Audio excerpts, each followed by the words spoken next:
120-year-old film industry, and some of its best-known directors, such as Oscar winners Fede August and Susanne Bier, as well as Golden Palms winner Lars von Trier, have all studied at this school. But of course, there are no films without actors, and just a stone's throw away is the Danish National Theatre School, which trains Denmark's next generation of aspiring actors. And across the street from the theatre school is the Royal Danish School of Architecture, which began life as a place to study painting, sculpture and building in the mid-18th century, although it wasn't located here at the time, but rather in buildings in central Copenhagen. And finally, we have the National Conservatory for Contemporary Rhythmic Music.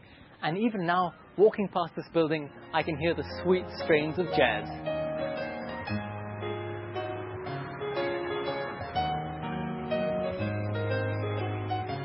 Several examples of innovative modern architecture are to be found around here, as former shipyards and industrial buildings have been reinvented as upper middle class homes.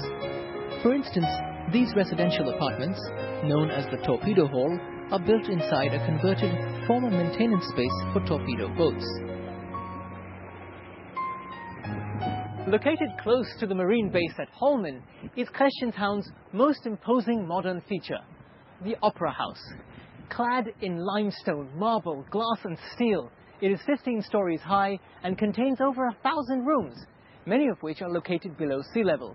Its main horseshoe-shaped auditorium can seat 1,500 people, and it is clad in maple and oak wood, its ceiling decorated in 24-karat gold. Indeed, the building was designed by some of Scandinavia's leading architects and designers. It hosts large-scale operas and ballets, and it is accessible either by boat or by a car from along the promenade.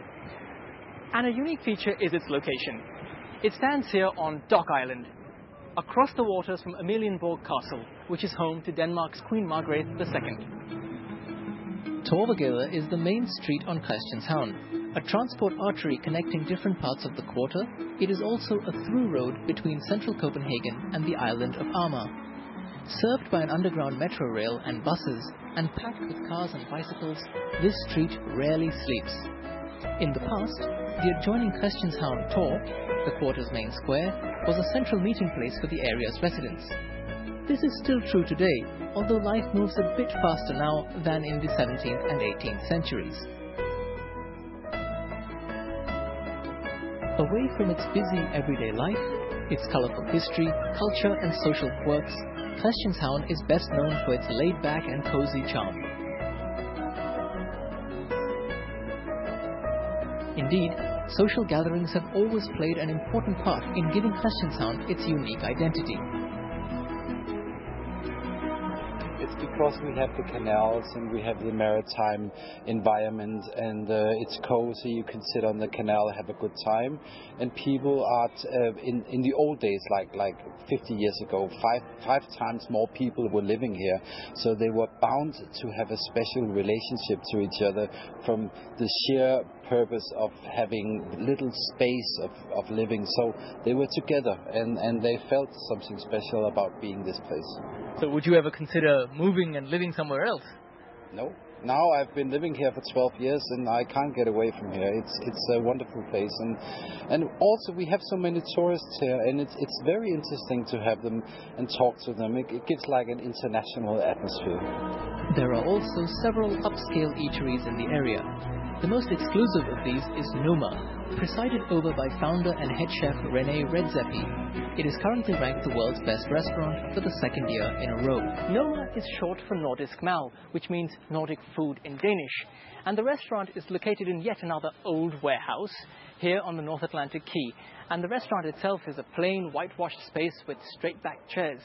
Now the chefs only serve food made from locally sourced and raised organic items. So you're not going to find olive oil on the menu because that is just simply not Nordic. Now when you go inside, you should be prepared for some culinary delights or surprises. For example, sea urchin served with dill, or haunch of muskox from Greenland, or smoked bone marrow. Also be prepared to wait up to 3 months to actually get a place, because this place really is so popular. It was fabulous. It was everything that we had come to expect from it, from different articles we've read, and very innovative and just perfect. The wait staff was excellent, very friendly, very helpful. So it was a fantastic meal. Definitely worth the #1 rating. Probably the most unusual dish is called the hen and the egg, and they bring a little plate of, some greens, and then they bring you a pan that's sitting on a bed of hay, and it's burning hot with an egg to the side, and you crack your egg, put it in the pan, and after 1 minute and 30 seconds, they come and give you some other directions as far as putting the greens in with the egg, and so you're cooking your own particular course there, and it was fun, and it was something that you don't usually do. Christianshavn is today a hub for artists, architects and intellectuals, but the quarter first became prominent and wealthy as a center for international trade and commerce. These warehouses, built here on Asian Plaza in the 1700s, were the former headquarters of the Danish Asiatic Company, what was Denmark's biggest trading house in the 18th century. The company bought porcelain, tea and silks from China and cotton textiles from India, paying for all these goods in silver. And these warehouses were filled with exotic goods, sugar, coffee, tea and pepper, that was then sold to buyers across the Baltic regions. The company was dissolved in 1844, and today some of these buildings have been taken over by Denmark's Ministry of Foreign Affairs, which is responsible for maintaining the country's diplomatic relations with the rest of the world. Indeed, the headquarters of the ministry lie here today across the quay.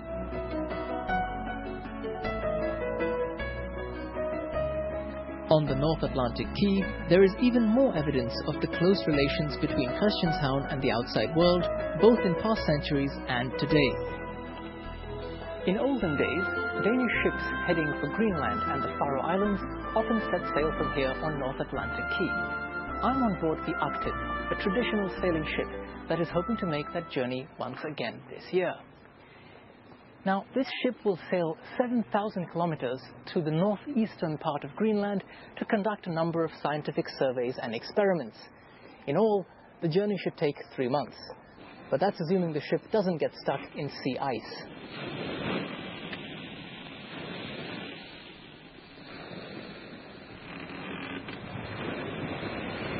This old wooden ship is actually an ice-class vessel, and it was built for sailing in northeast Greenland.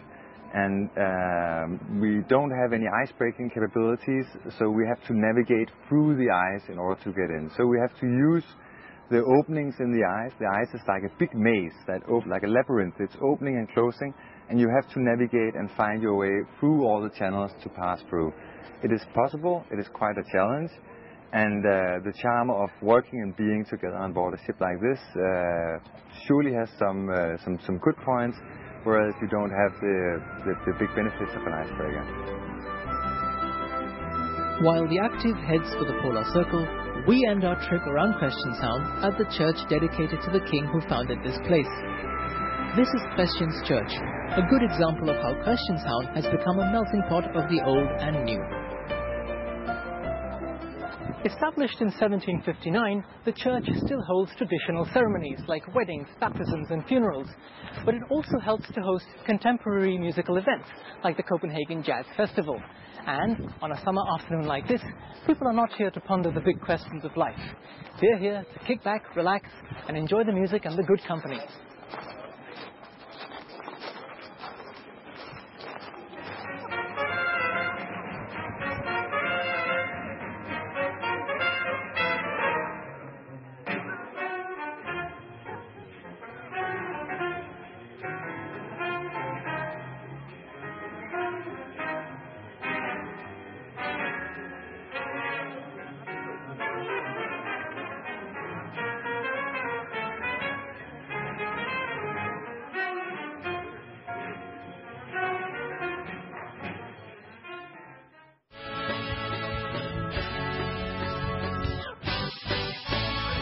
That brings us to the end of this edition of Global Visitor.